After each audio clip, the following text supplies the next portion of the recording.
May I request all those who are able to stand for the acknowledgement of traditional lands.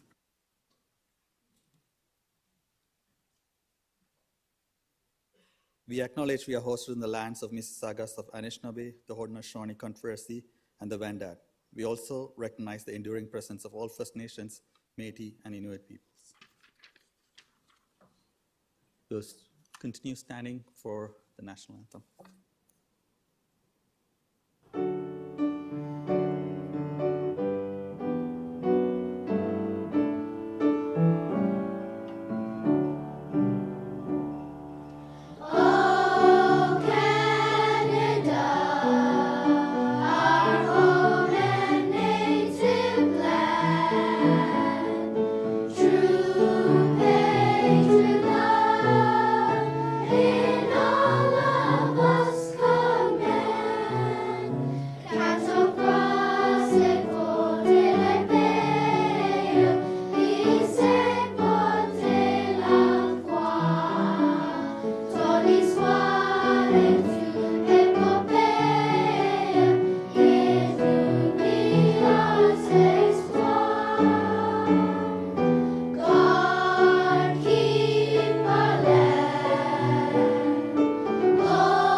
Thank you.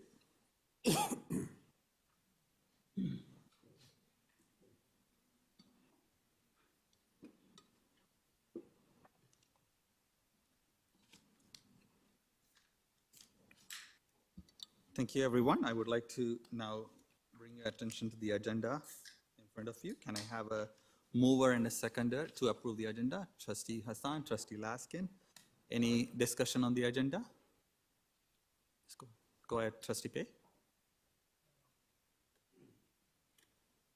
Mr. Chair, I want to make a request to pull the consent agenda item of 15.1.6. Yeah, so Trustee Pei, when we get to item number 12, where we would discuss the list of items that are on consent, you can request that I'll remind you at that time as well, number 12. Okay, thank you much.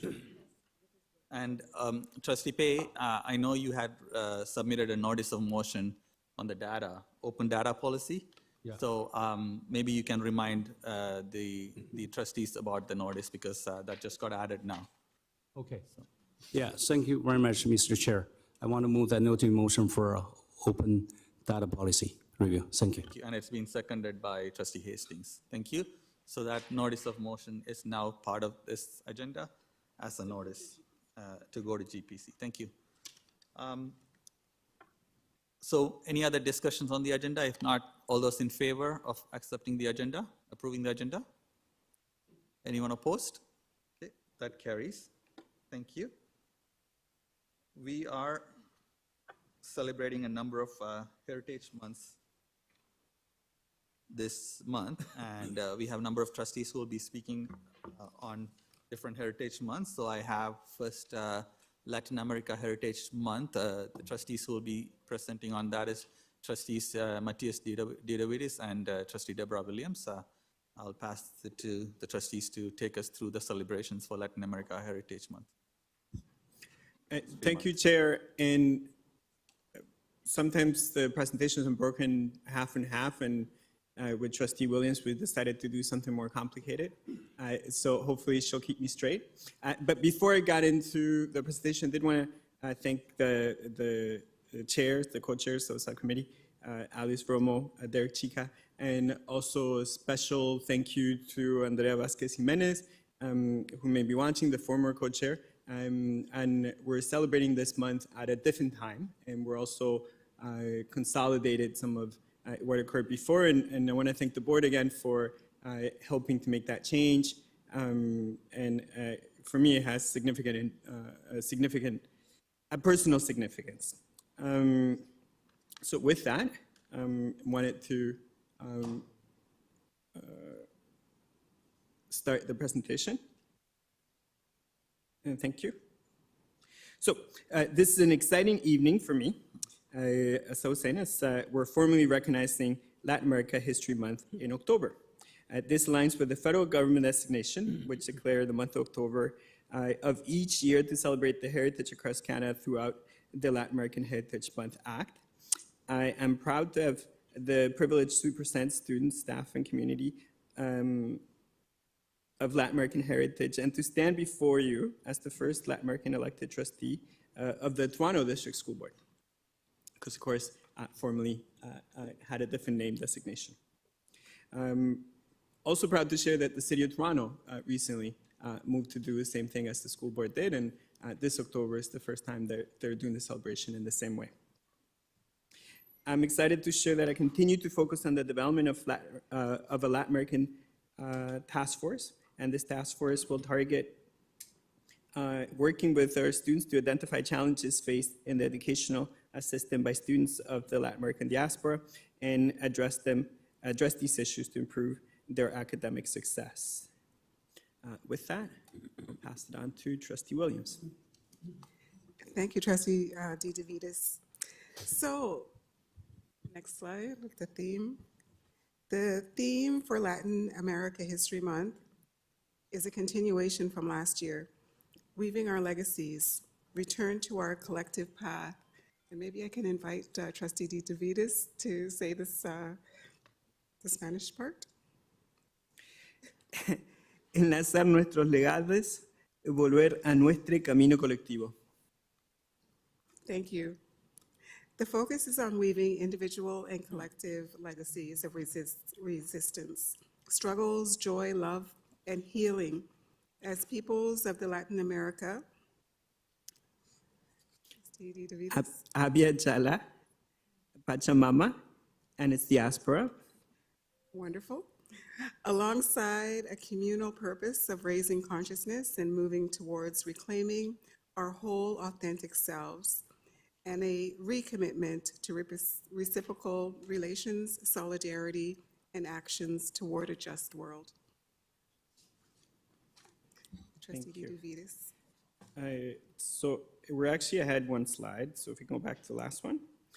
We wanted to take an opportunity to invite trustees to attend the first in-person activity that the committee has done in some time.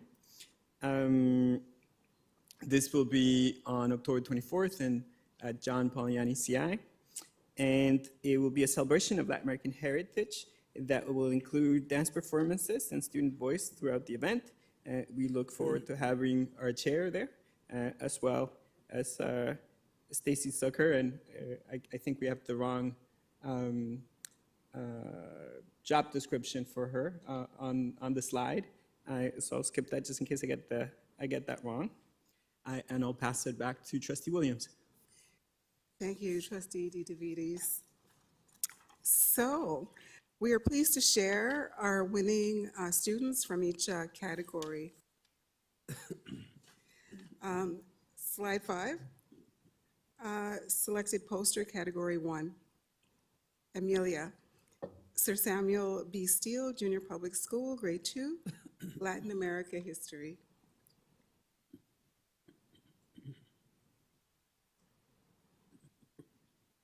Okay, poster challenge winner, kindergarten, category 3, student Amelia, Sir Samuel B. Steele, Junior Public School, grade 2, Latin America History. Next slide, please. The poster challenge winner, grade 3 to 6 category, student Quasira, Gateway Public School, grade 5, Latin America. Next slide. The poster challenge winner, grade 7 to 12 category, student Elwin Isabel at Virtual Secondary School, grade 12.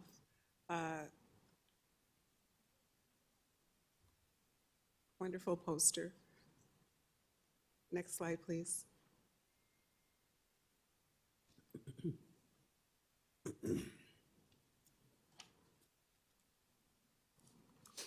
And I'll pass it back to Trustee DeVitas.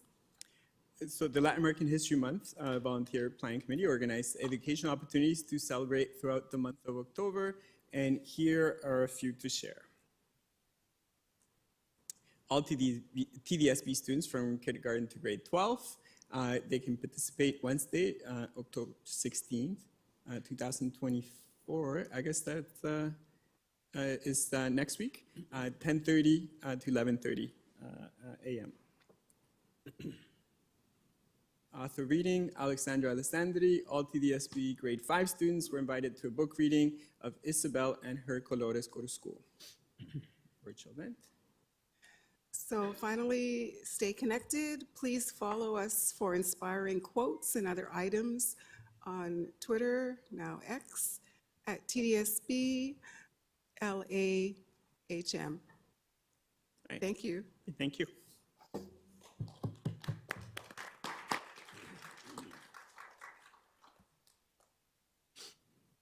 The next celebration that we will be presenting on is Somali Heritage Month. I would like to invite trustees Liban Hassan, Dan McLean, and Wei Dong Pei to take us through the celebrations.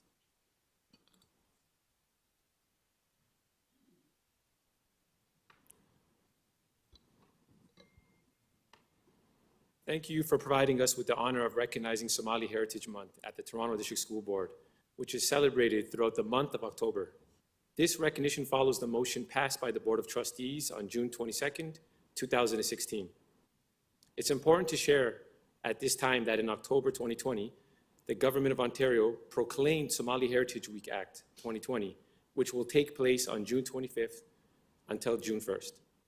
As stated in this act, the province of Ontario recognizes the economic, political, social, and cultural achievements and contributions of Somali Canadians in all aspects of Ontario society. Like many refugees and immigrants who have made Ontario their home, Somali Canadians are proud to be part of a diverse community across the province. The theme for Somali Heritage Month, Agon La'an wa Iftiin La'an, the absence of knowledge is the absence of light. The saying highlights the fundamental value of knowledge and education. By choosing this saying, we hope to underscore the importance of learning and intellectual growth, aligning with our educational mission of fostering a knowledgeable and enlightened student body. So as the first TDSB trustee of Somali descent, I just want to thank the TDSB for decades of work with the Somali community, and the community is very proud of all the accomplishments that we've achieved so far, and we thank you from the bottom of our hearts. So I'll pass it over now to Trustee Wei Dong Pei. Thank you, Trustee Hassan. A poster was commissioned by Sada Awala. Sada Awala is a Toronto-based virtual artist, educator, and the creative director of Awala Arts. She identifies as a visual storyteller, aiming her lens at her Somali and Muslim roots. Sada loves the textures, patterns, and vibrant colors, and other incorporates mixed media elements into her work. We thank Sada Awala for her beautiful work.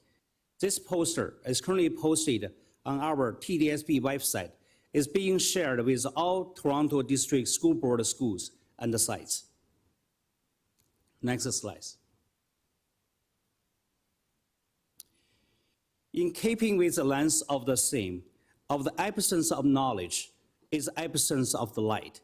The Somali Heritage Month Volunteer Planning Committee members have been working for main educational opportunity selections for our students to participate in. Next slide. A poetry contest has been organized for all grade 4 to 12 students to participate in. Students will have an opportunity to foster an appreciation for Somali culture and explore the importance of knowledge through creative poetry language. Next slide. A virtual reading event has been organized with Somali Canadian author Rama Roda. Rama is dedicated to creating stories that celebrate diversity and encourage students to embrace their uniqueness. This event will take place on October 17 from 9:30 to 10:30 a.m. Full details will be available through Direct Line and System Leaders Weekly Bulletin. Thank you.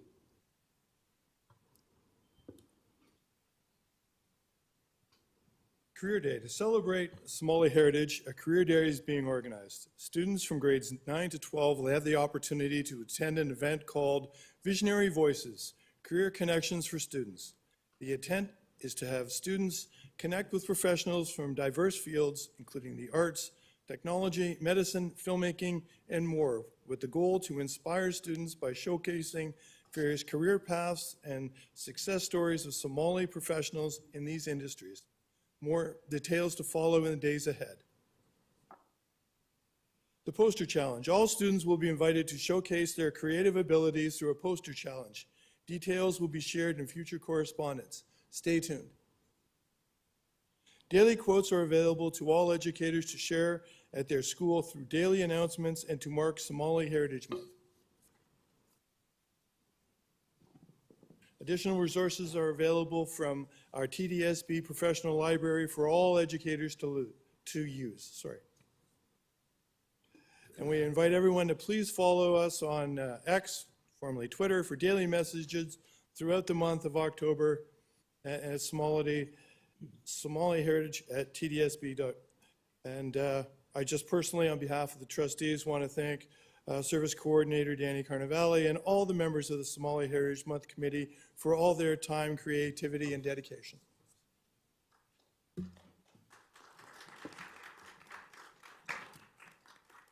Thank you, trustees. Last but not least, we have a presentation on the celebrations of Islamic Heritage Month. We have Trustee Hassan, Trustee Patel, and Trustee Rajwani joining us to take us through the celebration.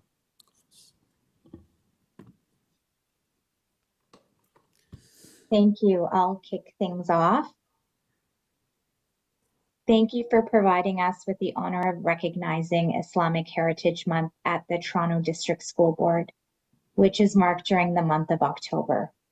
The Heritage Month formally marked since 2016 as a result of a motion passed and supported by the Board of Trustees on June 22nd, 2016.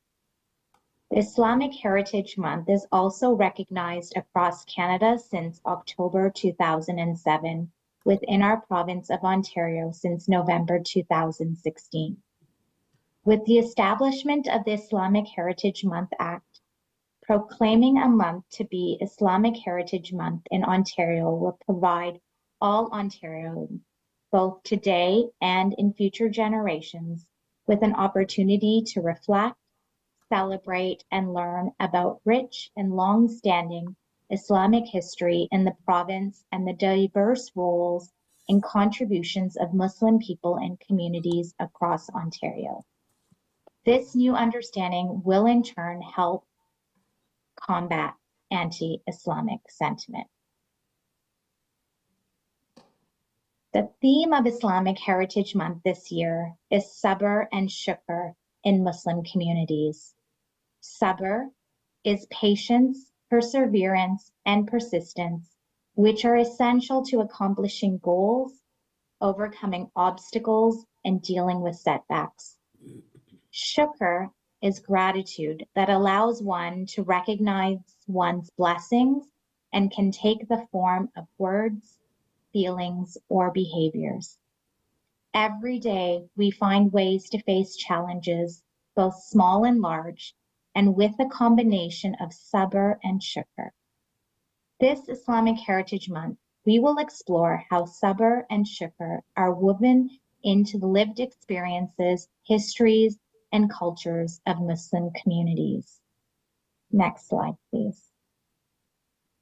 With this theme in mind, this year's Islamic Heritage Month posters features 10 remarkable Muslim Olympic athletes whose journeys are a testament to the values of sabr and shukr.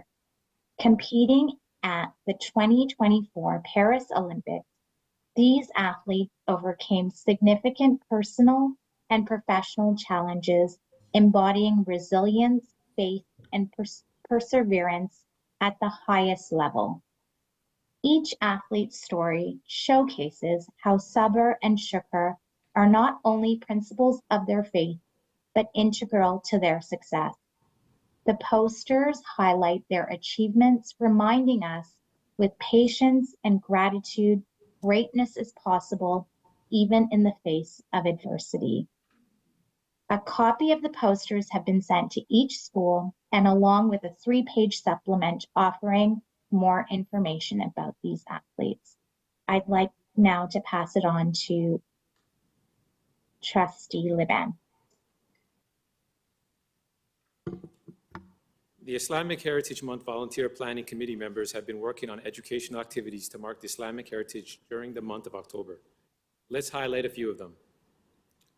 Afifa Salim is an engineer, educator, and entrepreneur with diverse experiences facilitating student workshops on topics and skills in the sciences, coding, and math. Several workshops are being offered for our TDSB students during the month of October. Wali Shah is a poet and motivational speaker who is known for his TED Talks and his messages of social change, and his work with empowering a generation of youth led him to serving his hometown as Poet Laureate for the city of Mississauga. A virtual event is taking place on October 18th from 12:45 p.m. until 1:45 p.m. for our students in grades 7 to 12. Summer Hawamdeh is a recent York University graduate and a TDSB secondary teacher. Summer has combined her love of teaching and Tatriz by hosting Tatriz workshops. 2 workshops are being offered to our TDSB students during this month. Please check Direct Line and System Leaders weekly bulletin for full details for all workshop offerings. The Islamic Heritage Month Resource Guidebook continues to be an important resource in relation to teaching and learning about Muslim identities. It is available for all our educators on our Islamic Heritage Month webpage. Additional resources are also available from our TDSB Professional Library for all educators to use. Thank you. Thank you, Trustee Hassan, and good evening, everyone. I'm honored to speak today as we celebrate Islamic Heritage Month, a time dedicated to recognizing and appreciating the profound contributions of Muslim civilizations and individuals to our shared global history.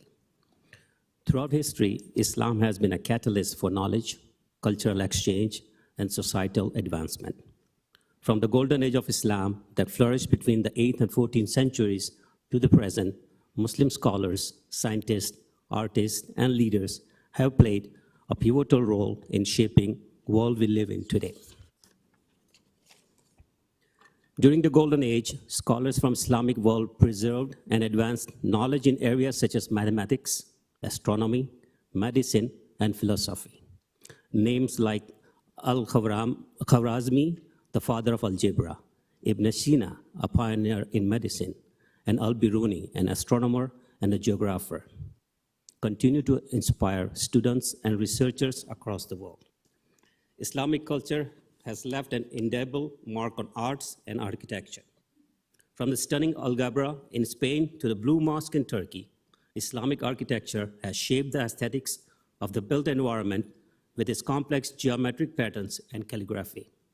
In literature, works such as Rumi's poetry and the 1001 Nights have bridged cultures, sharing the beauty of human experiences through storytelling. One of the most beautiful aspects of Islam is its diversity. Muslims come from all corners of the globe, representing a vast array of cultures, languages, and traditions. Islamic teachings emphasize the importance of justice, compassion, and unity, values that resonate across cultures and religion boundaries. Here in Canada, Islamic Heritage Month is recognized since October 2007, and in province of Ontario since November 2016. Since the establishment of the Islamic Heritage Month Act, proclaiming Islamic Heritage Month in Ontario will provide all Ontarians today and for future generations with an opportunity to reflect, celebrate, and learn about the rich and long-standing Islamic history in the province and the diverse roles, the contributions of Muslim people in communities across Ontario. This new understanding will help into combat anti-Islamic sentiments. Here in our communities, Muslim Canadians have made significant contributions in all walks of life, whether in healthcare, education, arts, or community service. Their efforts and achievements continue to strengthen our society. Celebrating Islamic Heritage Month also provides an opportunity to reflect on the challenges that Muslim communities face today, including discrimination and misunderstanding. It's through awareness, education, and dialogue we can combat stereotypes and foster greater empathy and understanding. For these various challenges faced by Muslim communities across the globe, this year's theme for Islamic Heritage Month is Sabr and Shukr. Before I end my speech on Islamic Heritage Month, I would like to thank the Islamic Heritage Month Committee, staff, volunteers for putting all this together. Thank you very much. Thank you, Chair.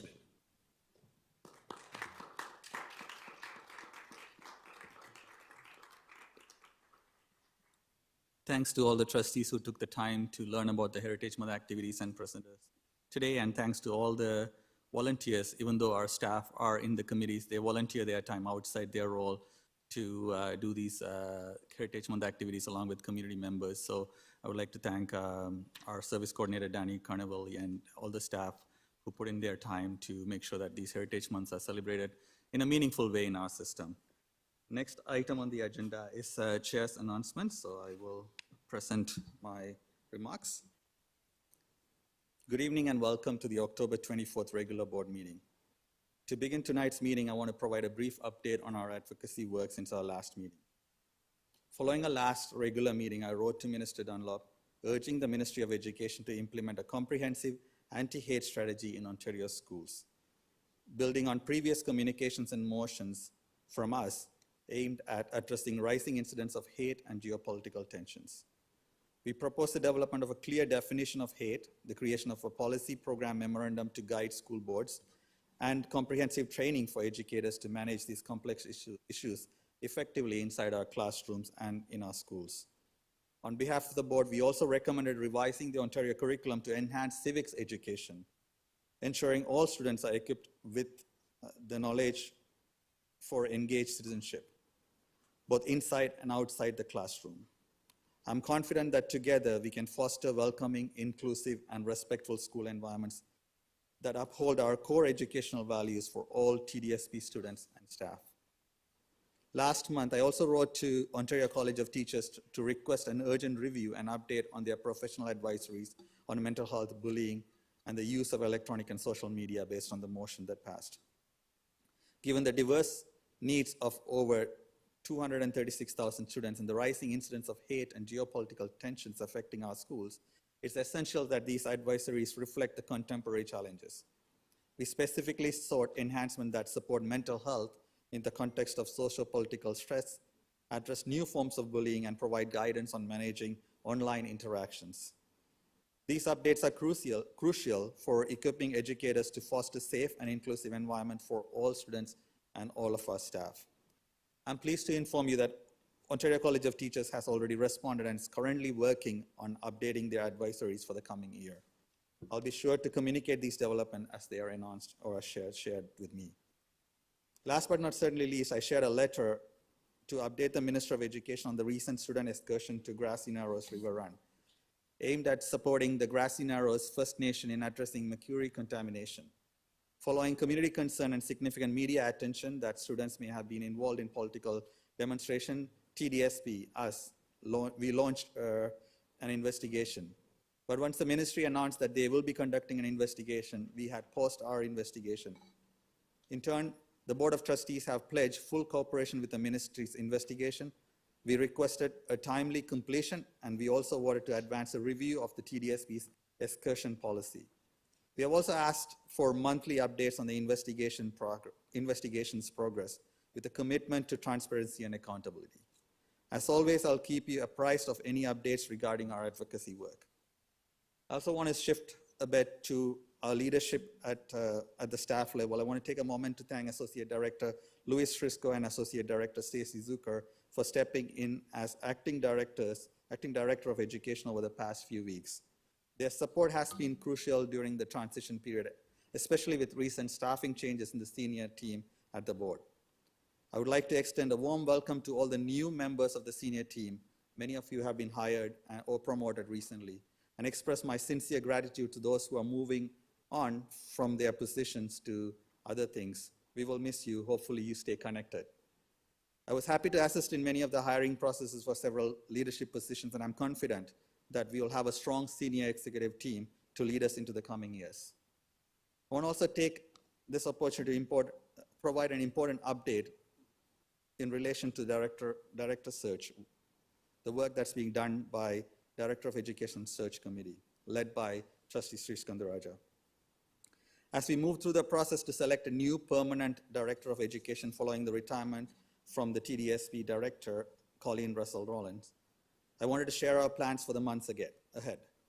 As the search committee continues its work, it's with great pleasure that I announce that our Associate Director, Stacy Zucker, has been named as the Interim Director of Education. Congratulations.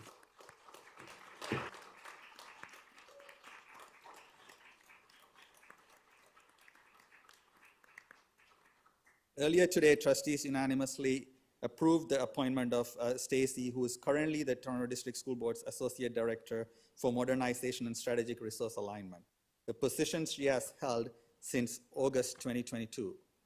In this role, she oversees complex multidisciplinary portfolios, including finance, facilities and capital management, information technology, and transportation. With more than 20 years of experience in education, Stacy previously served as Associate Director of Support Services at the Hamilton Wentworth District School Board and worked with Halton Catholic District School Board as well. Stacy is currently serving as Acting Director of Education, and her new Interim Director role will be effective on November 1st, 2024. We anticipate she will serve in this role for approximately 3 months, at which that echoes probably when I announce your name, right? It's a bit delayed, but that's okay. Are we good? Is someone needs to mute. Mine came closer. It's good now. It's good? Okay, where was I? Anyways, we anticipate she'll serve in this role for approximately 3 months, at which time, or by which time, a permanent Director of Education is expected to be named. Please join me in congratulating Stacy on this well-deserved opportunity. Given her significant experience in education and her current work managing large-scale projects and collaboratively leading cross-functional teams, Stacy is the right person to take on this job right now. I look forward to working with her over the next few months as we transition to a new permanent Director of Education. I would also like to take this opportunity to express my sincere gratitude to our retiring Director of Education, Colleen Russell Rollins, for her tireless work to make sure our students, all of our students, not only feel seen and heard, but thrive personally and academically. Here at TDSB, as I conclude, I want to remind everyone that we are dedicated to fostering safe, inclusive, and welcoming environments for all of our students and staff. This past year has presented significant challenges for many of us in our community. We remain committed to ensuring that everyone feels supported, valued, heard in our schools. Our multi-year strategic plan emphasizes the importance of respectful interaction, and we are taking a strong stance against all forms of hate, including anti-Semitism and Islamophobia. We want every member of our community to feel welcome and safe. I encourage parents, guardians, caregivers, and students to connect with their school principals for information about mental health support that is available through our Professional Support Services Department. Please rest assured, we are deeply committed to creating an environment where all students and staff belong. Let us be clear, incidents of hate, racism, anti-Semitism, Islamophobia, anti-Palestinian racism will not be tolerated in TDSB. Together, we can and will support one another in the journey towards equity and inclusion. That concludes my chair's announcement today, and we'll move on with the rest of the item. Thank you.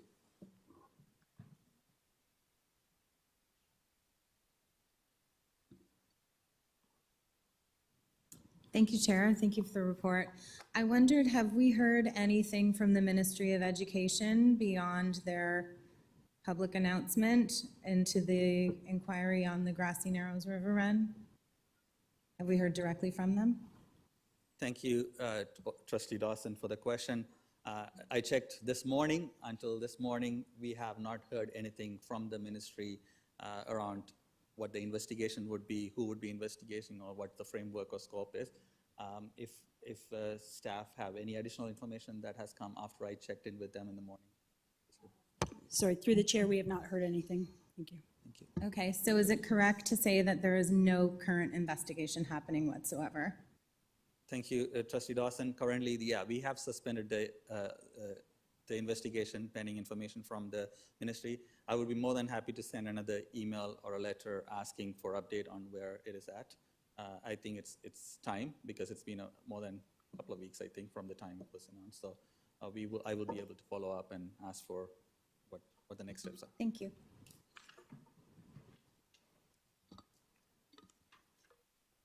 Right.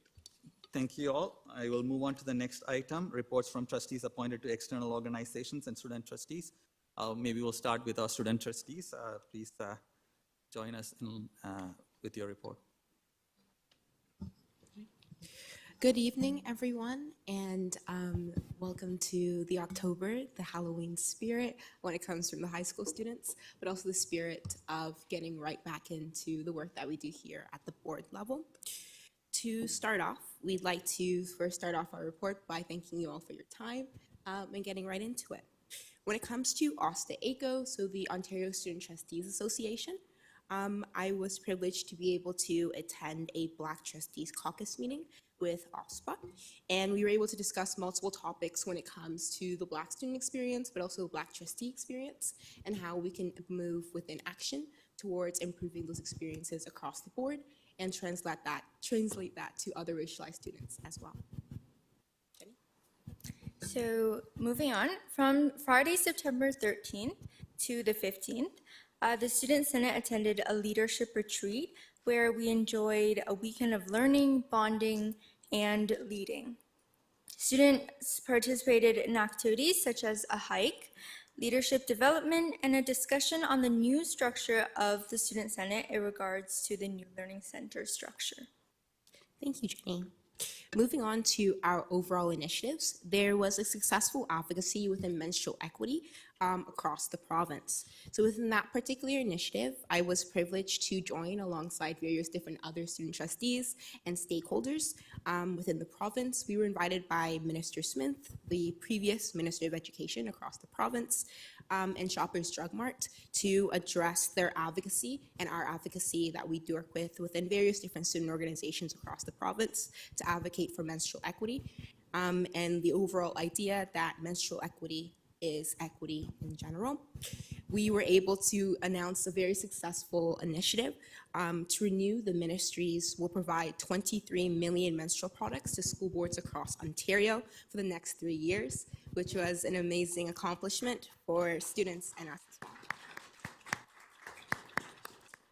well. Just to additionally add, I was privileged to be able to speak at the press conference, and I'd like to echo the first few words that I said, and that is now, as a 17-year-old young woman, I get a period once a month. And based on this particular initiative and the work that we've been able to do across various student organizations and our boards, I'm proud to be able to say that and stand in it. And hopefully other students, both trans and female identifying, are able to also stand in that as well. Ariel? Thank you, Angelica. So, apologies. It's really It's okay. it's really intimidating being in here, but Don't worry, dude. You belong here, dude. You belong. okay. So myself, Trustee Bell, and Trustee Zing, as well as the Student Senate, Toronto Youth Cabinet, and the Toronto Catholic District School Board Student Trustees, is working with multiple high schools to achieve the goal of collecting 10,000 postcards. This initiative empowers students to advocate for a summer youth employment program by sending postcards to the mayor and city council. Thanks, Darian. Moving on to new business is the Center of Excellence for Black Student Achievement, Youth Participatory Action Research, and upcoming conference at Toronto Metropolitan University, very big word, or just TMU. So the Center of Excellence for Black Student Achievement, which of course is supported and endorsed by our school board, along with multiple different other students and researchers and staff, will come together for the 3rd annual Youth Participatory Action Research Conference occurring October 26th. This particular conference is one that I've been a part of for 3 years when it comes to the work within the center and those particular researchers. And it will lead to amazing, spectacular work, which hopefully you will all be able to experience at upcoming board meetings when it comes to my particular work and the work that we've been doing at the center as well. Jenny? So moving on to media and events, Before the start of the school year, we had an Educators Business and Operations Leadership event where student trustee Bell, Westra, and I had the privilege of attending. We emceed the event and we had the opportunity to connect with various TDSB educators, administrators, and provided them with a warm welcome to the new school year.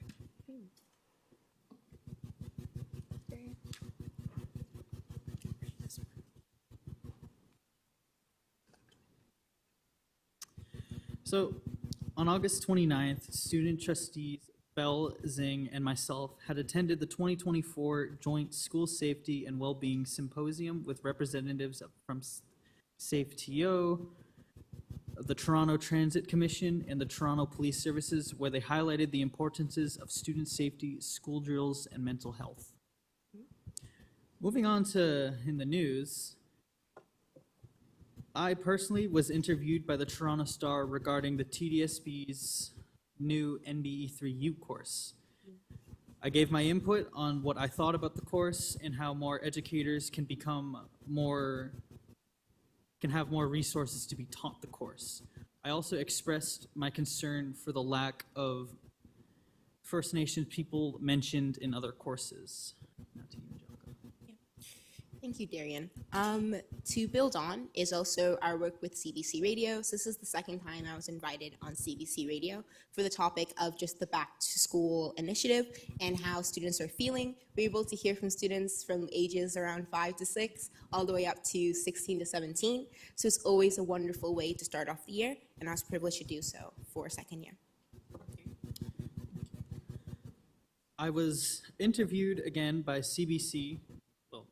This is my first interview with CBC. During the National Day for Truth and Reconciliation, I expressed my concern for truth and reconciliation and how it is losing its meaning.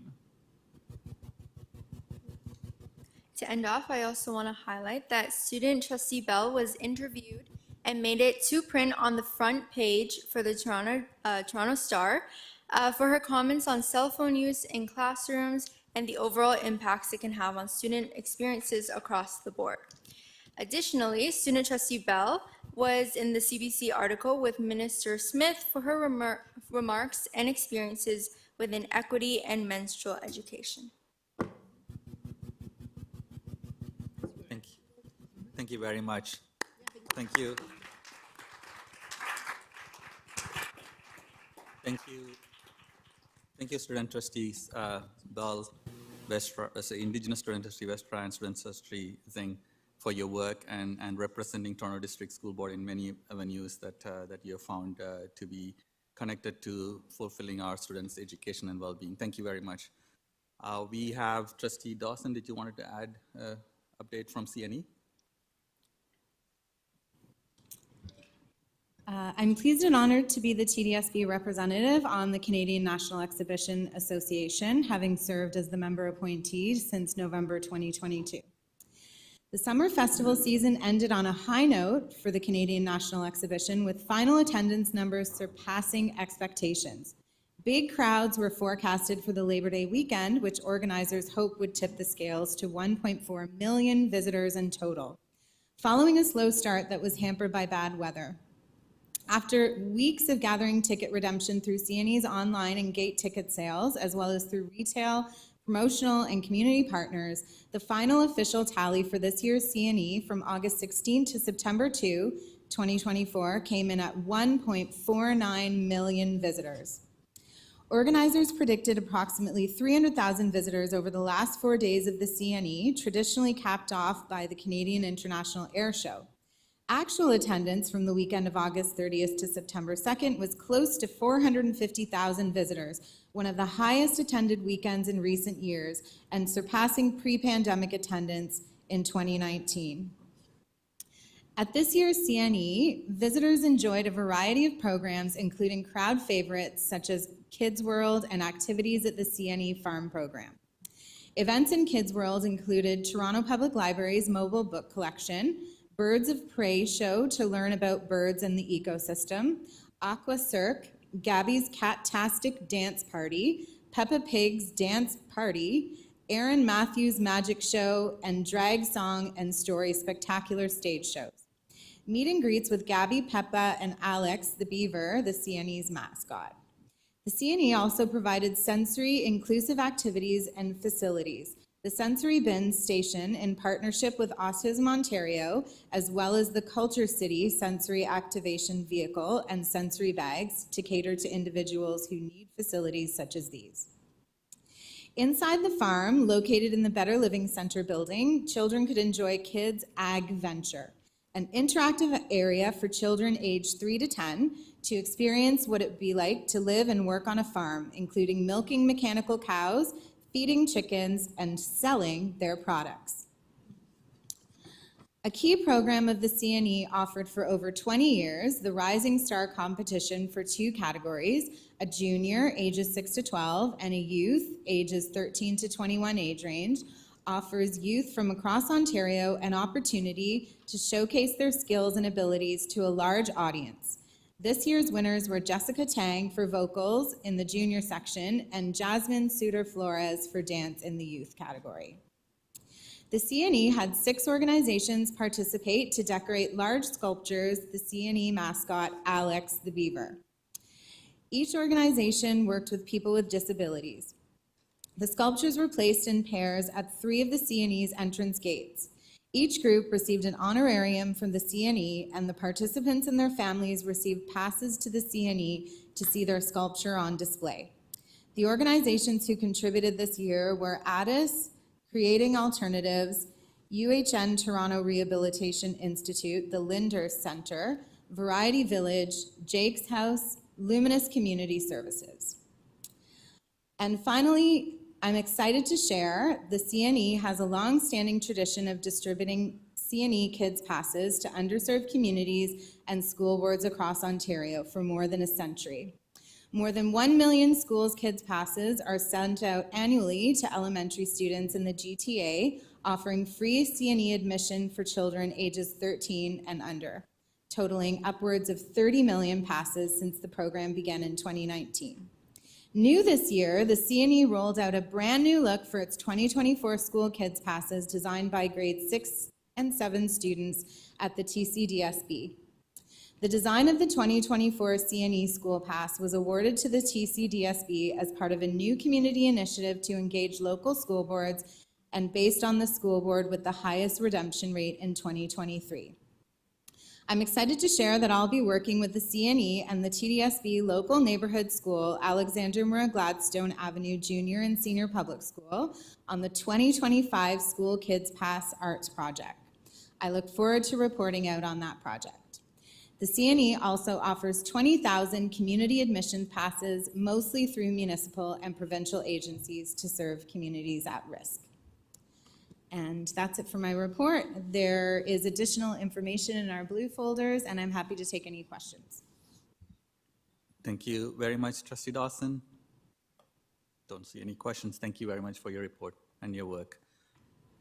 Any other trustees appointed to external organizations wish to report? Okay, seeing none, we actually have a special presentation today. We have Special Education Advisory Committee Chair, David Lepofsky, who is going to be presenting on some matters that they wish for the board to hear.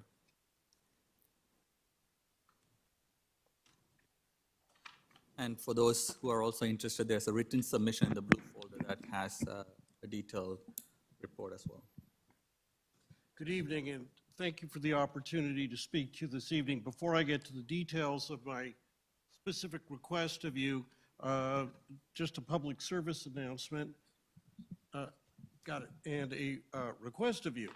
On Monday, the 4th of November, from 7 to 9 o'clock, the Special Education Advisory Committee of the Toronto District School Board is going to do something kind of cool and different. We're holding a town hall. We're inviting parents, families of students with special education needs or disabilities to come here or join us online and tell us about any barriers that are encountering and ideas of how to fix it. And we've got a brochure that we've written. It's available. It will be sent to all of your emails, I believe as a PDF or Word file, and it's also available on the website of the TDSB. We want to get this out to as many parents as possible. We want them to register to come. We want to know how many we're dealing with, and we want to hear from as many as we can. Could you please include in your newsletters to your constituents an announcement about this and encourage them to come? And if you're speaking at any community events that could involve parents, please announce it. We'd really welcome your help. Now, on to the item of business. The Toronto District School Board, like every school board in Ontario, is required to have a special education advisory committee. It is made up of individuals from the community and also representatives of a veritable United Nations of different disability and community organizations, representing and drawing on the experience of parents of students with disabilities or special education needs. Our statutory or regulatory mandate is to bring to you any needs that are being unmet. And we have a dedicated team of committee members. All of us are volunteers. I've served on the committee for 9.5 years and am now its chair for the second time. It was a few years ago. And we identify areas of concern, work on them with staff wherever we can. Staff turn to us for issues when they want our input. But there are occasions when we raise a matter of concern that we cannot resolve with staff. And that's not meant to be a criticism, it's just a fact. And when it is a matter of policy, which merits the attention of the Board of Trustees, you, our mandate is to bring it to you. And that's what I'm doing today. We have a problem that is pervasive, that's been going on for a long time, that we've been trying to get to address for over 8 years. And while there's been some slow progress, the problem basically remains. And at the current rate of progress, it will until our current kindergarten students are finished with their doctorates. What's the problem? Well, it goes like this. If you're a parent of a child who has no disability or special education need, and you come to school, you register for your local school, and then your child is placed in a class, and what's available is pretty clear, and the route to go is pretty clear. And as you go through your education, some options may come up, specialty schools and so on, and you can find out about them and go into a lottery for them and so on. That's great for about 190,000 students of the 250,000 at TDSB. But at least 40,000 of our students have a disability or special education needs, and those are the ones we know about. I dare say there will be more that we don't. Students who are experiencing difficulty learning because of a disability. And when it comes to the school system, it's not really designed for them. It's designed for students with no disabilities. I'm not giving you any novel observation.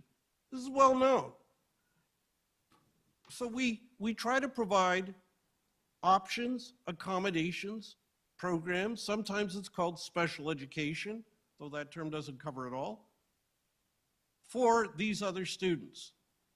But it's not one size fits all, and no one thinks it is. It's got to be tailored to the individual student's need. And pivotal in this process are the parents or guardians, to be able to come forward and express what would be, in their view, best for the child or where they might best be assisted and so on. But here's where the problem comes. Too often, it is frankly brutally difficult for parents of students with disabilities or other special education needs to find out what's available. What programs, what classes, what supports, what services, what accommodations. I describe TDSB as being, and forgive me for those on PSSC, you heard me say this before, but I'll say it again, like a restaurant that won't give you a menu, but expects you to order. Now, is anybody out to get us? Of course not. It's a system that needs to be fixed. How do we know this happens? We know this from my 9.5 years, hearing from consistently members of the Special Education Advisory Committee, from organizations who hear from the parents they're involved in, from our community context, from a survey we did of parents, from feedback we get through the media from all over the place. Now, that's not to say every single parent has this problem, but none should. So what's TDSB's formal position on how this need is to be met? And it's pivotal. Under the law, there's a duty to accommodate the needs of students with disabilities up to the point of undue hardship. The first step in doing that is making sure we discuss with the families what might be the best for them. But if they don't know what's on the menu, that's not much of a discussion. Moreover, it's totally consistent with your multi-year strategic plan to meet this need. It talks about parents as partners. Well, partners have to know what's going on, what's available. Otherwise, it's not much of a partnership when only one partner has all the information. Now, I'm not suggesting anyone's suppressing things. Please don't get me wrong. I'm talking about the results. What's TDSB's formal position? Number one, it's the responsibility of 580 some odd principals to explain all this to 40,000 families. Do the math. Not very efficient. And that presupposes that the families know that's who to ask and think that and that is also to assume that every single one of those principals knows all the answers or has the time to go and get them. This is not efficient, especially when it's information that we all need as parents. Second, we're told you can look at the special education plan that the ministry, that the board files with the ministry every year. You ever looked at it? It's the cure to insomnia. It's a couple hundred pages long. It is incredibly complex. It is not user-friendly. It is not written to inform parents. It is not very useful, especially for families for whom English isn't their first language and who don't know all the technical jargon, edu-speak. We are then told that you can look at the website and there are some brochures. The problem, I assigned a couple of volunteer law students to go to the website. Assume you got a grade 11 education, you're a parent, you don't know any of these language terminology, special ed and individual education plan and all this stuff. You don't know any of this. You just know your kid's having trouble learning and you're worried. And I said, can you find the answers? And the answer was essentially no. A lot of the information isn't there, and digging to find it assumes you know the terminology.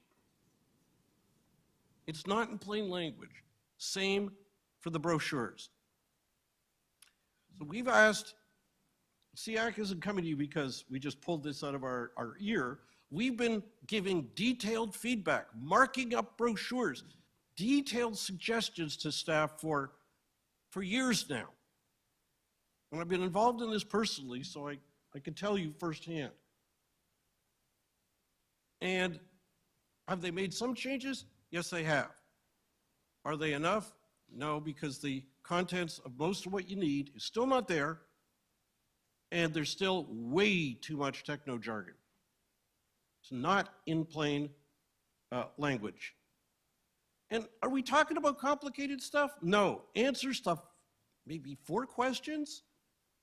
What options, services, programs, classes are available for students with different special education or needs or disabilities? What's on the menu? Number 2, who's this available to? Like, who could this be available to? Number 3, how do you find out? Where do you go to advocate? And number 4, what is TDSB's commitment? And the commitment, I dare say, has already been determined by our Constitution and the Human Rights Code. It would be so easy to have a statement that says TDSB is committed to do its very best to accommodate the needs, the learning needs of students with disabilities and other special education needs. And we look forward to working with families to achieve this. It's not rocket science, but parents can't be assumed to know that, especially, now, let me overlay this with one other consideration. This board very commendably has been trying to focus efforts as a priority on students from disadvantaged families, on disadvantaged facing racialized students, and that's fantastic. And whatever we're doing, we need more. But here's the thing. If what I've just described is a barrier, it is especially going to be a barrier for those communities because, according to stats that we've heard from TDSB, and it's no great insight, students with disabilities or others or special education needs disproportionately can be found in those communities. And I know this from our own experience at SEAC.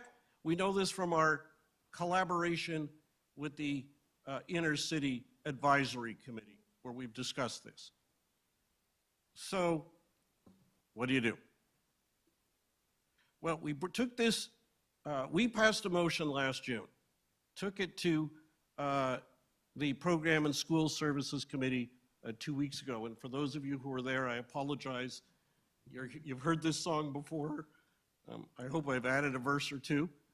But that committee passed a motion that simply said, refer it back to staff. Respectfully, it's not good enough because it's always been with staff. Staff need to hear from the trustees that this is a priority. Now, since that happened, by the way, thank you, PSSC, because staff at the senior level have reached out and started a discussion, and we again gave feedback to them, which we've been giving, I dare say, over and over, but we're eager to work with them, and we appreciate their reaching out. So that's a first step, but it's not the whole journey. So therefore, we ask you to pass a motion, and I know there's one that Trustee Earhart has been working with trustees on, and I commend her efforts very much in trying to work this out. All of it's, listen, whatever you do, if it helps move things, we're going to be appreciative. But I want to focus, in conclusion, on one aspect of the wording I last saw. We're asking for a motion where you, as trustees, as a matter of policy, state that it is a priority that the board effectively, I'm using not precise terms here, but that it communicate to parents of students with disabilities and special education needs, the options available, and how and where to access them. And to have the staff report back on progress. And we're, of course, at SEAC eager to collaborate on this. Of course we would be. We're raising it. But the motion as worded, as I saw it, says that the board is basically saying that the director should consider treating this as a priority. Now, let me just make 2 points. Number one, that says as close to nothing as can be said. All that means is, hey, director, think about it? You thought about it? Okay. Now, I'm not suggesting for a moment that the director is going to be cavalier or dismissive, but that's all it's saying. We say that students with disabilities and special education needs deserve more, especially after 8 years of trying. I can assure you, we've been raising this long enough that we need more. But second, I understand that there is a principled line between setting policy, which trustees do, and operational matters, which staff determine. We are not asking you to direct staff on how to operationalize this at all, but stating that it is a priority, not consider, not think about it, it is a priority, is a matter of policy. Or another way of saying, please state as a matter of policy that it is a priority. We know that the staff in the Special Education Inclusion Department are incredibly strapped. We believe they're going to need more support from the communications people because their expertise will include plain language and so on. So therefore, we come to you with this request. It is fundamental as a starting point. If we don't get past letting people know what's available, just forget parents as partners. It's just, it can't happen. And we'd love to make it happen and help you make it happen. Subject to any questions you have, that's our presentation. Thank you. Thank you very much, Mr. David Lepovsky, representing Special Education Advisory Committee. Any questions from any trustees? Okay. Seeing none, thank you very much, Mr. Lepovsky, for attending today and speaking to the report that's before us from SEAC. And we would have the motion discussed hopefully soon. So thank you for attending. Thank you very much. Is it going to get addressed just out of curiosity tonight or at a later date? No, it'll be tonight. Okay, It'll be great. tonight. All right, thank you. Next item on the agenda is Director's Leadership Report. Thank you, and through the chair, I am very excited to present my first leadership report. I think my excitement probably mirrors what many of our students felt in the last month as we welcomed them back to school to take on many new challenges. So I want to thank those across the system, including our educators, facilities staff, central staff, all of those who have worked to support a successful school reopening in the first month of the 24-25 school year. As we transition from the leadership of Director Russell Rollins, I also want to express my thanks to the associate directors and the senior team for their collaborative leadership. And I want to take this opportunity to recognize two of our superintendents who are leaving us after many years of service to the TDSB, and they are both here this evening. So I first would like to recognize and thank Superintendent Helen Fisher, who has left but has decided to join us tonight. After 29 years at TDSB, we are grateful to Helen and wish her the best as she starts her new role at Apple. Also,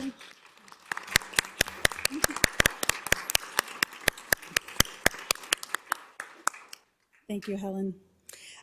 Also, I would like to congratulate and thank Superintendent Allison Games St. Vincent, who has been appointed Associate Director of the Waterloo Region District School Board after 28 years at TDSB.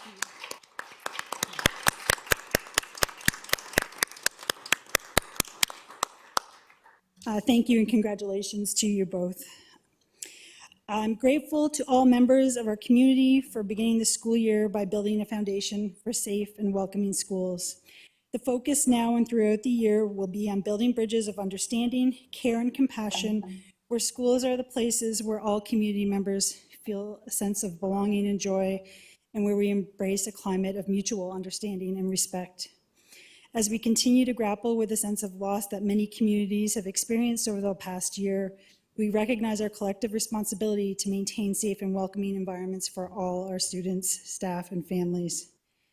The TDSB makes every effort to promote positive school climates where all students feel that they belong, can achieve, and thrive. On September 30th, schools across Toronto marked Orange Shirt Day and National Day for Truth and Reconciliation with learning about the ongoing legacy of Canada's residential school system. I would like to thank the Urban Indigenous Education Centre for their leadership in providing K-12 Orange Shirt Day resources. I'm also grateful to Indigenous student trustee Darian Westra, as well as the students and staff at RH King, among other schools, for sharing their reflections on the NBE3U Grade 11 course on understanding contemporary First Nations, Métis, and Inuit voices, as well as reflections on Orange Shirt Day with peers and media. Thank you. In the last month, there have been so many changes across the system, including the strengthening of restrictions on the use of mobile devices in schools and revisions to the TDSB Code of Conduct, which came into effect on September 1st, 2024. I want to recognize educators and administrators who worked in partnership with students and families to determine specific classroom practices contributing to learning. We heard feedback from students, parents, teachers, and other members of the school community on the positive impact that this has had on learning and working environments. The work continues on developing our new cell phone policy as directed by trustees. And this past June, staff completed pre-consultations with educational partners to gather important feedback for the development of the policy, along with a jurisdictional scan of comparable policies and best practices of school boards across Canada and internationally. Staff will now be engaging with school communities over the coming weeks for their feedback on the draft policy. As we heard about at the last PSSC meeting, staff have worked diligently on a new literacy strategy for TDSB. We know literacy is fundamental to the success of students in all academic areas, and we are excited for the implementation of the strategy. I'm grateful to Executive Superintendent, or former Executive Superintendent, Lynn Strangway, and to Executive Superintendent Diana Pangiotopoulos, System Superintendent Denise Humphreys, and their teams for the leadership in the creation of this strategy. And among other, all the good news stories from the last month, I just wanted to share that I was happy to attend the reopening celebration for the Adult Learning Center at the Jones Avenue School. For those of you who don't recall, the building in 2019 was severely damaged by fire and has undergone extensive renovation, which were completed in the spring of 2024, and the building has been reopened. Along with adult ESL, the site is a multi-purpose center and can be used as a future holding site. I heard from many community members that attended how excited they were to tour the new site, and I want to thank the Capital team as well as risk management for the work that they did to ensure the restoration was complete, and also for the addition of the elevator there to improve the accessibility of the building. Thank you, and this concludes my remarks for this evening. Thank you. We'll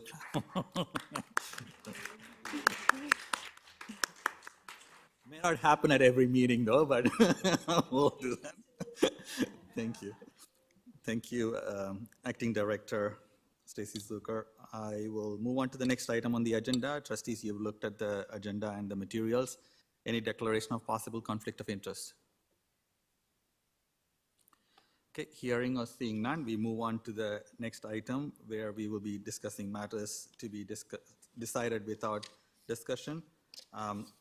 There are a number of items that have been, so there's only one item that's pulled out of the agenda, which is 15.4 number 2.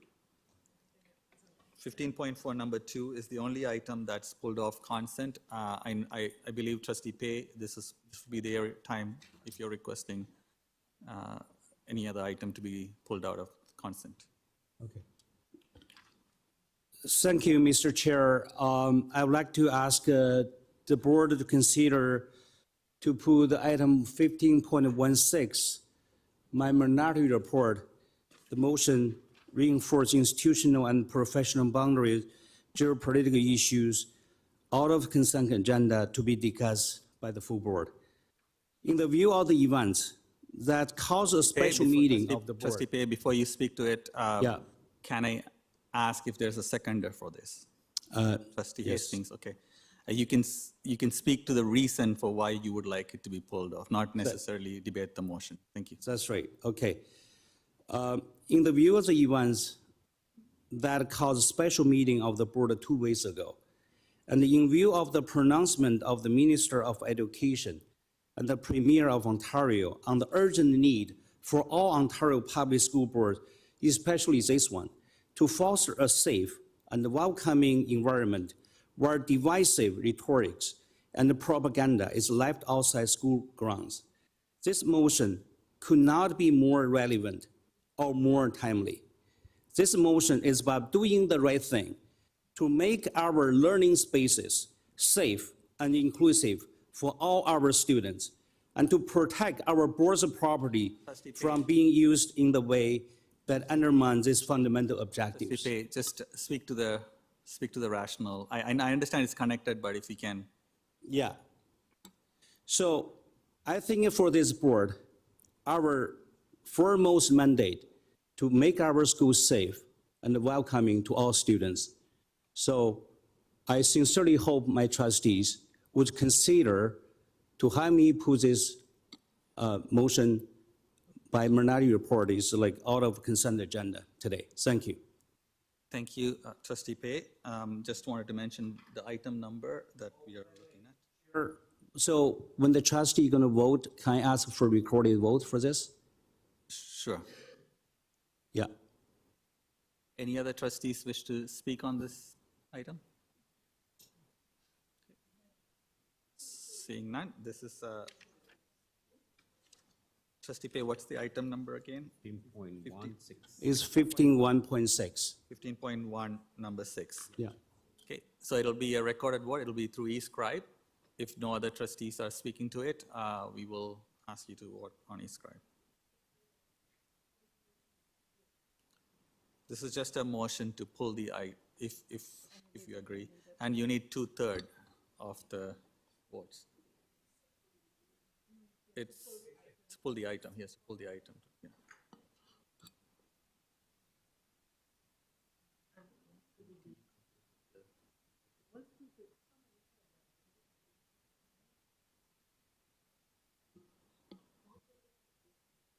Yeah. Recorded vote and 2/3 needed. We'll just do a quick calculation.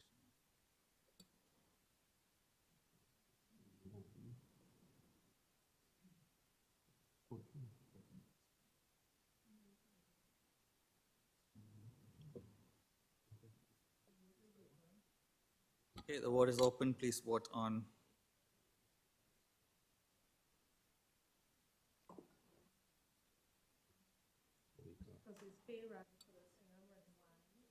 Trustee Wong, Trustee Rajakulasingam, Trustee Sri Skandaraja, Trustee Pei.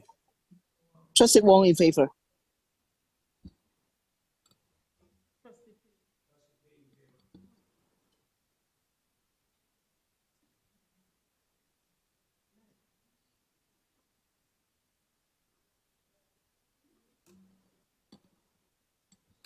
So it's defeated. It only received 6 votes, so it's defeated. So the item is not pulled off the consent.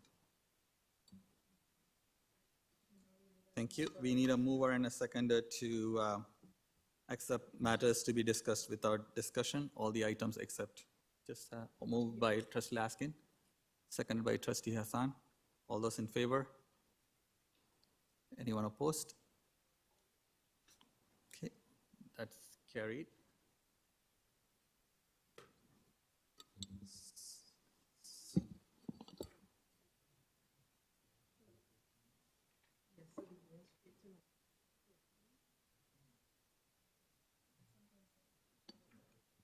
So number 14, this is a matter postponed from previous meeting, establishment of bylaw review special committee. Trustee Arts, did you wish to make a comment?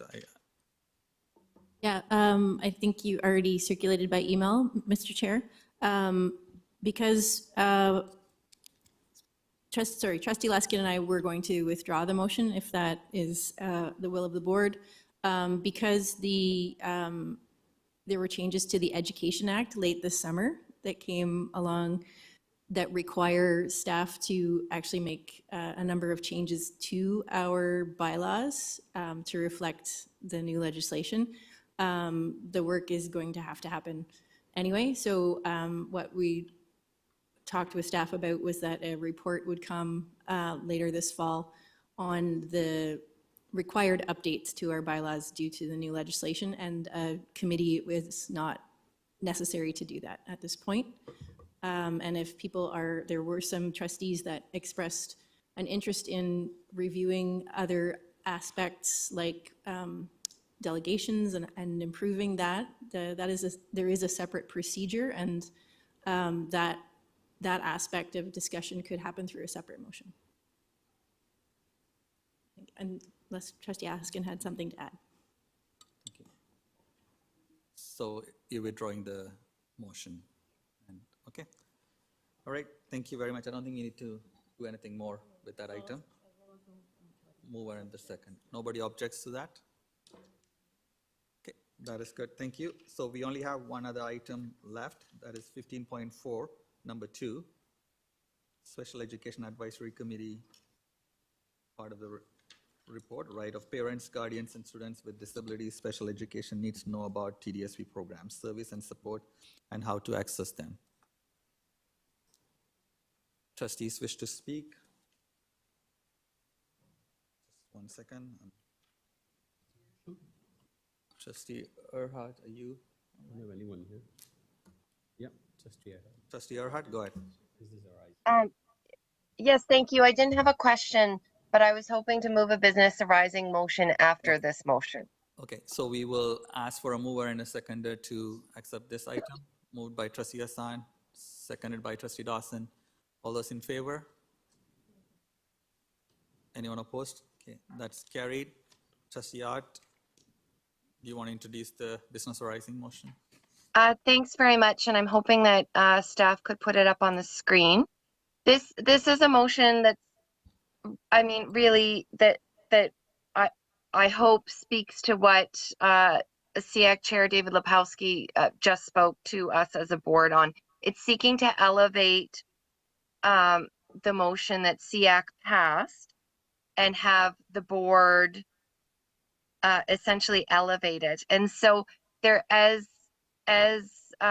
David mentioned, it does note that the director consider as a priority effectively and proactively informing all parents, guardians, students, including parents, guardians of students with disabilities, special education needs, about the program support services and educational offerings that could assist students with disabilities or special education needs, and where and how to access them to us. And so it does say that the director consider this communication, this informing.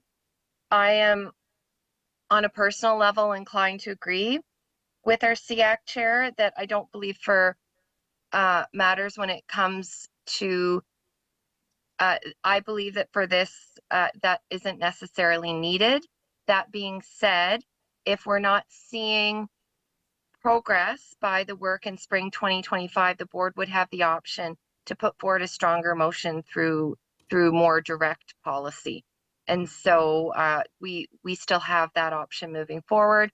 And this does reflect a board's desire that this advance as a priority. And I'd like to really thank SEAC for advancing this work. Speaking as a parent as well as a trustee, I can really see the need and the importance of this work. And so thank you very much. I also want to thank Trustee Michelle Arts for her continued work on SEAC and furthering this and other important work through her trustee representation on SEAC, and also thank Trustee Dawson, our seconder, and others that offered input into this motion. I'll particularly note including ways to reach diverse and multilingual communities effectively in accessible formats is something that trustee colleagues have really advanced, and I want to say thank you for that. Maybe as a last note, this makes reference to the ministry's policy program memorandum 170, which is around communications with parents and caregivers. I just note that what the ministry issued in June 2024 is a minimum. It's a floor, not a ceiling. And while of course we would seek to be consistent with ministry policies and priorities where appropriate to do so, I don't think that prioritizing this kind of work would conflict with anything within PPM 170. And so I'll just note that as well. In fact, I think it will complement and reinforce the work that's underway, and if nothing else, strengthen it. Happy to take questions. And I do hope our SEAC chair is also there in case anyone may have questions if that were to be entertained as well by the chair. Thank you. Thank you very much, Trustee Erhardt. I'm going to go to Trustee Dawson as the seconder to speak, and then I'll come to the speakers. Thank you through the chair. I'll be brief. I just wanted to thank the movers, Sarah Erhardt, and also to the rest of the trustees for their contributions, and also to staff for collaborating with us, and of course to our CF chair, Mr. Lepofsky, for coming here and speaking so authentically to us this evening, and also at PSSC. I just want to echo Trustee Erhardt's comment about the use of the word consider. I just want to validate for Mr. Lepofsky in particular that it is softer language, but I do agree with the philosophy of waiting to see, by the spring, what has been done to address these issues, and then taking it from there and potentially moving something with stronger language, depending on the feedback of SEAC. So those are my remarks. Thank you. Thank you, Trustee Dawson. Trustee Laskin. Thank you very much. Mr. Chair, I'm not really understanding the semantics, whether we consider a priority or it is a priority. For me, it's that the director effectively and proactively inform parents, guardians. It's active. So my question to staff is this work already underway?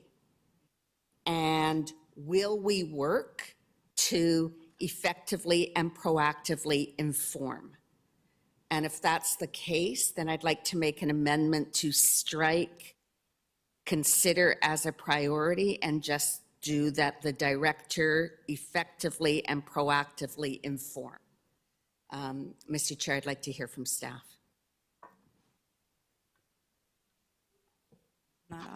Thank you for the question, Trustee Laskin.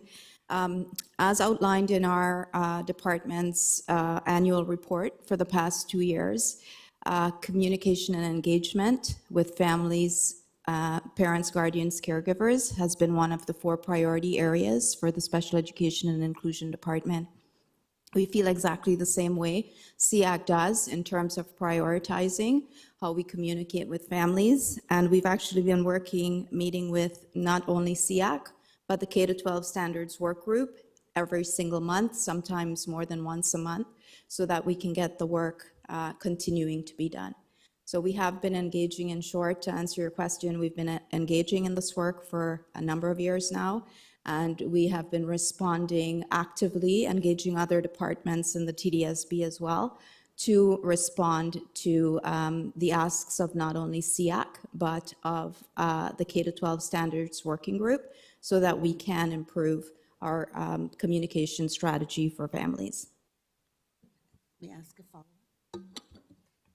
So after listening to Mr. Lepofsky, is the issue that the work is ongoing, but it's the nature of the work, the language in the work, the lack of clarity in the work I'm just trying to understand if this work has been ongoing for a number of years, and yet there is no satisfaction that the work has been done to the expectations of SEAC members. Is the barrier in the expectations of what the work is? Like I'm trying to understand through you, Mr. Chair, to staff, where's the disconnect? Because I'm not understanding whether it says consider it a priority or it's just effective. Like I'm trying to understand where the barrier is and what the board can be doing to assist staff and the SEAC members in breaking through that barrier for the work to happen. Is it more staff that's needed? Is it a consultant that's needed? What is needed in order for SEAC and staff to be on the same page? Through you, Mr. Chair. Thank you. Through the chair, I'll start, and then I can turn to our executive superintendent if there is anything further. I think what I heard was the disconnect was the time that it is taking staff to be able to do this. So by prioritizing, this will be done quicker as we update in the spring of 2025. We will be able to get feedback on how we are doing with regards to what we are prioritizing and the communication that would be available to the public at that time. So that's what staff is hearing. And with regards to any assistance, I think that as we finalize the plan, that we may have to look to see what other resources may be possible, but right now I don't think we can answer that. Thank you. Then my final follow-up is spring of 2025 is a long way away. Could we get would staff commit to giving us an update in January in terms of if additional resources are needed in order to complete the work? Thank you. And through the chair, we can at that time let trustees know whether or not we need additional resources. But with regards to, providing an update as to where we are, I think spring is probably more reasonable.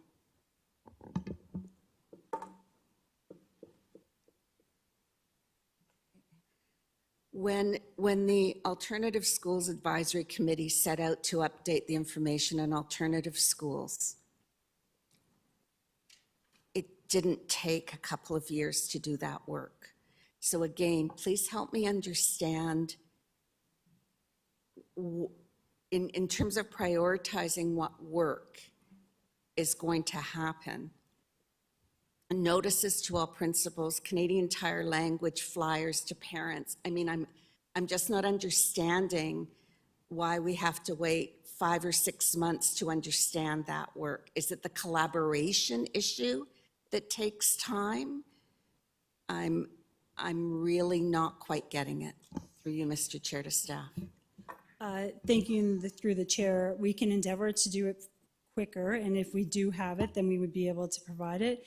There are a lot of moving pieces and a lot of departments that have to come together in order to do this, and we want to make sure that we get it right as well. So I do think that spring is reasonable for staff and all of the staff that's involved, but we do prioritize it, and as we heard from our executive superintendent, the work is underway, and we recognize how important it is, and we want to ensure that those families have the information that they need for their students. So it is a priority, and we will endeavor to get back to trustees sooner, but I would rather over-deliver on the timeline than to have a timeline that we can't make and have to adjust later on.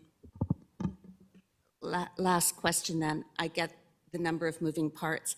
Is there a work plan that itemizes if are there 17 items that have to be done? Are there 26 items that have to be done? And can that work plan be provided to trustees? Thank you.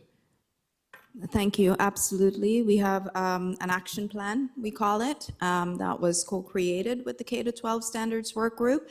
It outlines every single request that SEAC and particularly that working group has made. We are taking every request under advisement, but we do need to prioritize which ones we need to do. That's not to say that we're not going to get to all of them, but we do need to prioritize with the rest of the expectations and mandates of the department and supporting schools in particular. But happy to share every SEAC K-12 recommendation, as well as actions undertaken to this point, as well as our next steps. Sorry, I misinformed. Based upon that question, I have another last follow-up then. So if there's a list of 100 items, say, and this motion talks about prioritizing, would you work collaboratively with SEAC and identify the first 10 items, for example, that you're going to work on? Through you, Mr. Chair, to staff. Thank you. So we did do that last Friday, and we've identified between now and spring, because they are very big projects, that we would be working on 2 specific pieces that directly address the points raised by Chair Lepofsky today. Specifically, I can share that over the past 2 years, we've created 6 guides for parents, guardians, caregivers. The feedback was that they were edu jargon, if you will.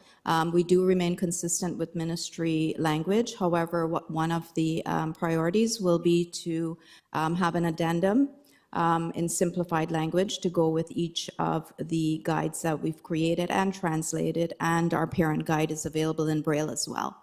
So that is one of the immediate projects that we will be undertaking that was agreed upon with the K-12 group last Friday. Thank you for answering my questions. I would think that AI could take that complex document and make it in grade 6 language for us all. Trustee Laskin, did you mean to move anything? Okay, thank you. Trustee McLean. Thank you, and through the chair. I go to SEAC. I'm not on the committee, but I attend quite regularly, and I know that staff arrive and they're committed and eager to help, and that they're listening. And I also know that the frustration in the room is real, that they're not being, that this isn't happening quick enough, that this is an old concern, and I'm not trying, nor do I think it would be particularly constructive to try to fix that which happened 8 years ago, but I am interested in the point that Mr. Lepofsky made around the word consider. And so I guess my question is to staff, if we acknowledge that this is a priority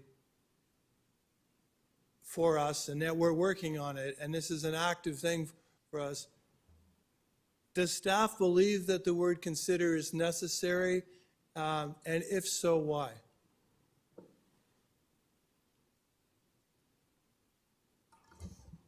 Thank you, and through the chair. When we have the motion, it was referred back to staff originally, and usually when we have motions that come forward from committees, they are referred back to staff. I think this is a little bit stronger than that, but providing direction to staff to do this is something that we haven't previously done.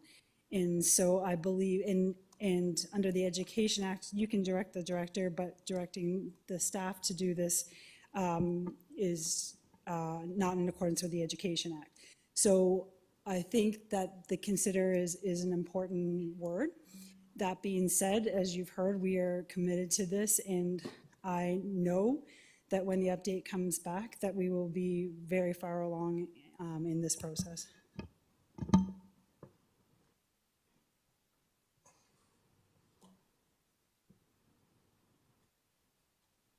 Okay, thank you, and through the chair. Okay, I guess I'll apologize, I didn't get it. So I was listening and I didn't understand. So why is it we're asking the director to make, we're potentially asking the director to make it something a priority and consider, you know, and everything else that follows. So we're asking the sole person that works for us and everybody else.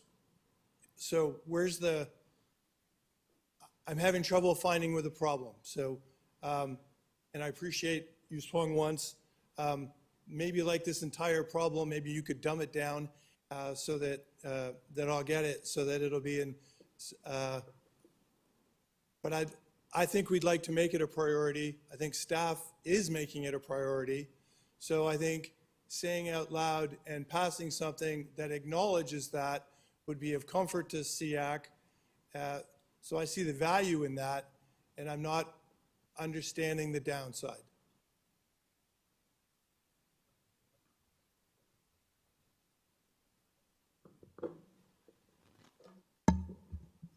Thank you, and through the chair. This was, we did ask as staff for the consider to be part of it.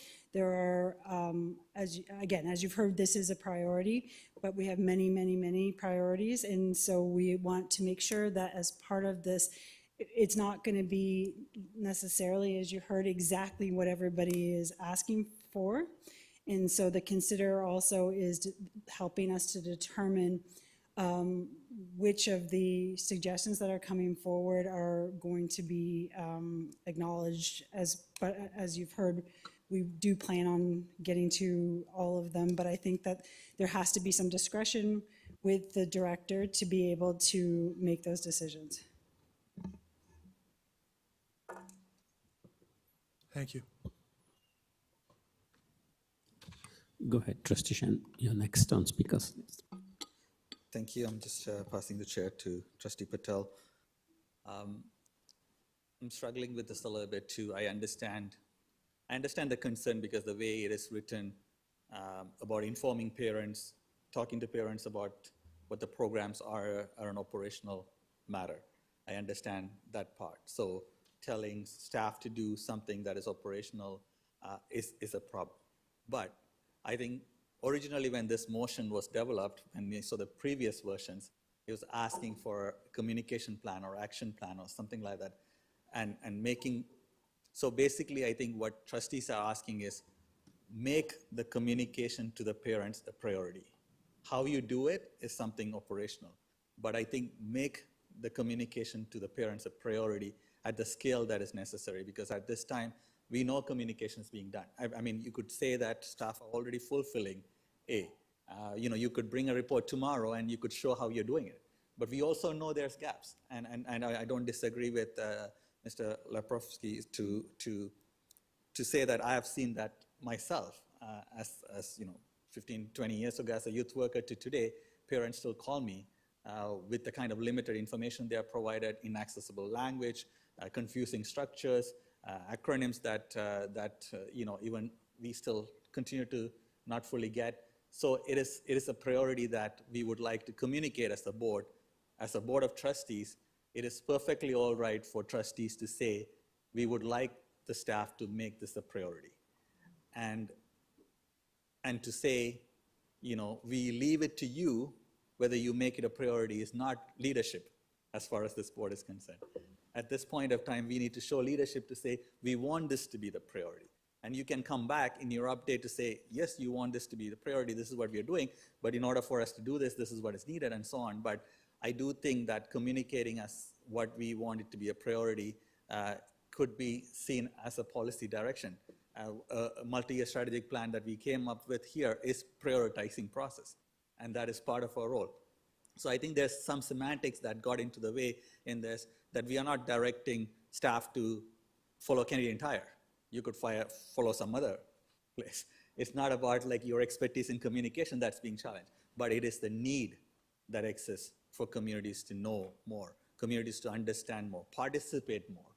In order for them to participate more effectively, they need the information. In order for them to navigate the system effectively, they need the information. And it's multi-layered. Lower income, equity deserving groups face it much more. And so I do think there is some sort of an urgency that's felt. I understand Trustee Laskin's point. If this is already being done, if it's not about a strategic plan, if it's not about a report, it shouldn't take long. It's about update. So in between a plan that needs to be developed coming in spring 2025 makes sense. If it's an update about what is currently being done, where the gaps are and where do we need to move, could come sooner. So I think from the time motion started and Trustee Erhard trying very best to make sure this is a very collaborative approach, we kind of figured out some places where there's gaps. So I would urge, even if this passes, if there could be an update earlier, because it's not an action plan, it's not a communication plan, it's not a strategy, you're coming with updates earlier so that we can actually then inform a strategy where the gaps are, what the investment should be, because we need to make this happen. So I do feel whatever happens with this motion, I do want to urge that this motion be taken as a priority that's being communicated from the staff to make sure that this happens at the scale that's necessary. It happens. I'm not saying it doesn't happen. At the scale, at the effectiveness, at the kind of equity basis that this needs to happen. So I'll leave it at that. Thank you. Thank you, Chair Shan. I'll pass back chair to you. Thank you. Any other trustees to speak? Trustee DeWittis. Thank you. I want to thank the movers for the work on this. I have a question to the chair for staff, but just as context, I was having a conversation with a principal in one of my schools, an elementary school.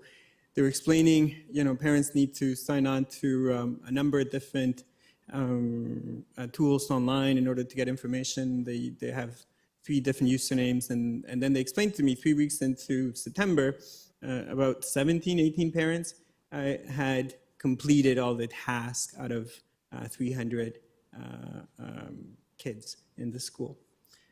And they went on to explain that we used to have a lot of forms that were translated, that were more accessible, easier to fill out, and tactile, and that they were having an easier time pushing some of those forms and things to parents that way. Where the internet can sometimes bridge barriers, they can also generate barriers as well. And the information that we were making available to folks, I feel, often is not. So through the chair, my question to staff, can you give us a sense of what that plan that you're talking about in terms of its coming, what it looks to do to remove some of the barriers, particularly in consideration of B2 there, include ways to reach diverse and multilingual communities effectively and in accessible formats. What does effectively and in accessible format mean in relation to the plan that's coming? Thank you for the question. So the wording in the motion is from trustees, but for example, our parent guide to special education, which is a requirement of the ministry for every district school board, is provided in electronic format with audio, so parents can listen to it. It's also provided in Braille. It's provided in 10 languages currently. That would be an example of. And it's also provided in hard copies for people who may have some challenges with technology or the internet going down at certain times. So those are just some examples. We also have them accessible in terms of screen readers. So David himself uses a screen reader. So we have worked with the IT department to ensure that the updates made to the website, for example, is accessible using a screen reader. So we have audio, in short, screen reader compatible, multiple languages, as well as hard copy, electronic, and we are working, as we said, to simplify language and to create shorter, more simplified guides as Trustee Laskin said, exactly that at a 6th grade level. Thank you. And as a follow-up to that, through the chair, to staff, do you feel like we're doing the best we could? Is the feedback that we're getting from, say, my principal or the folks from SEAC, that the information is not there? Where is that coming from? What do we think about that?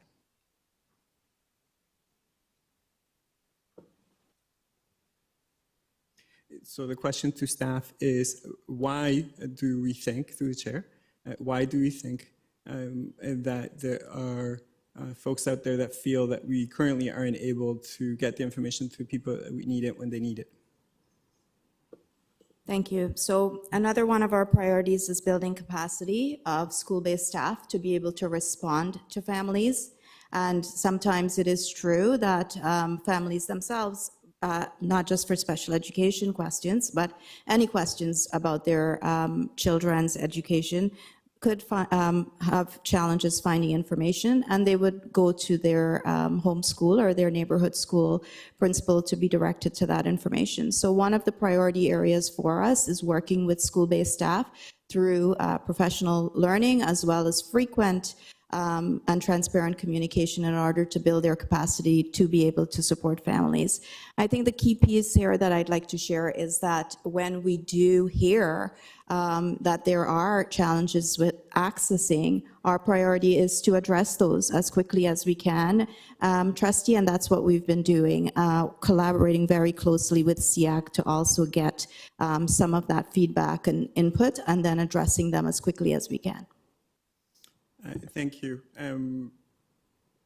I think I would add that then part of the issue that we're having system-wide, and again, this is a criticism of the system, not the individuals in the system, whether it's senior management or people on the ground, is that we don't have enough resources to deal with the demand in the system, and that the response that people get when they do need greater service and great assistance, whether it's information or clinical help or whatever it is, that the resources aren't always there.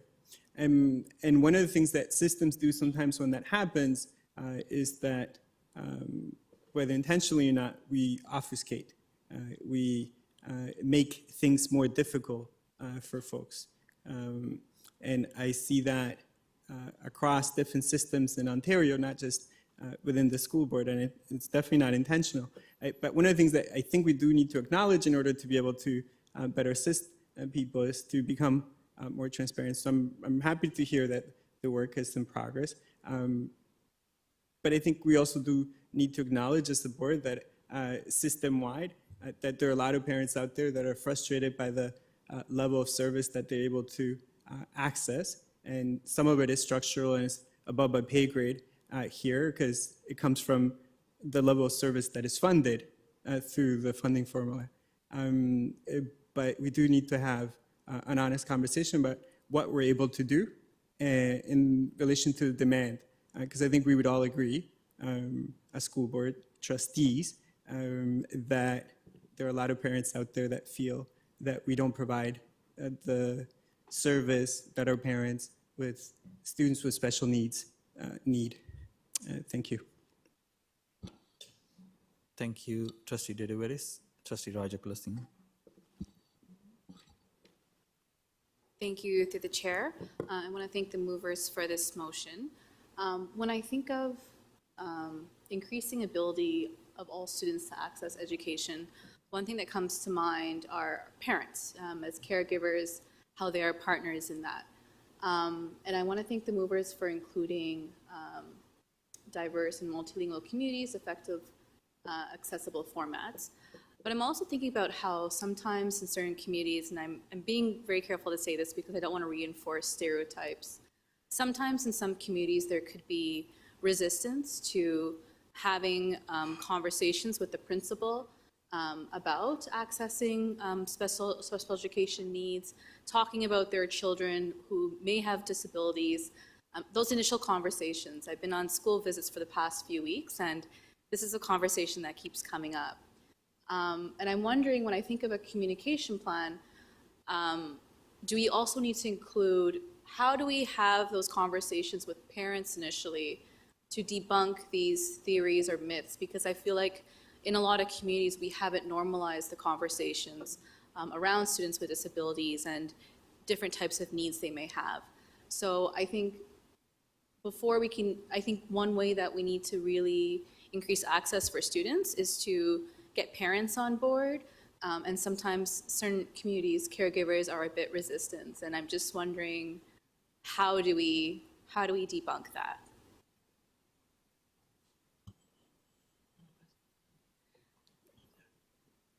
Thank you. So we do know that there are families that do not want to use the word disabilities or special education needs. The relationship building is so important, and the people who know the families the most or know them best are the school-based staff, the teachers, the support staff, and the administrators in the building. And again, it goes back to us building their capacity so that they are able to have those conversations with families. However, at the end of the day, we do need to be respectful of the families and what they are asking. But that cultural piece is huge. We can only advise and support and explain to them how our programs and services would be helpful and not harmful to their children. And again, that's why we do feel that the parent concern protocol works, because at the school-based level, those are the folks who know the children and the families best. We have attempted to address some of that, trustee. One of the asks from the K-12 standards work group was the creation of FAQs, frequently asked questions. And SEAC members provided questions to staff that we used, and we created an FAQ button on the special education and inclusion website to include answers to some of those questions. So we are trying in multiple ways to address some of those concerns. Thank you. That's the end of speakers at this time. So we have a mover and a seconder for the motion. If there's no other questions, comments, we can get to vote on it. Do we have e-scribe for it? Or show of hands? You want show of hands? Let's do show of hands then. All those in favor? Any opposed? Okay, that's carried. Thank you.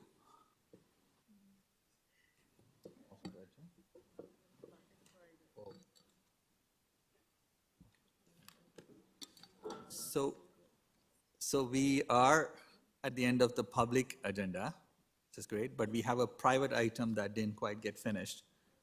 I don't know if Trustee Pei is on the line, but we will move on to private to discuss that particular item that needed to be finished, and then we can adjourn after that. So can I have a mover and a seconder to go in private? Trustee Laskin, Trustee Shishkandaraja, all those in favor?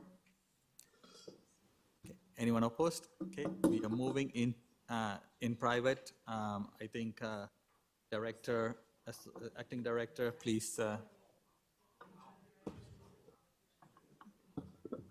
This is, I think number of staff could still be here, but not all. I think the associate directors and Sorry,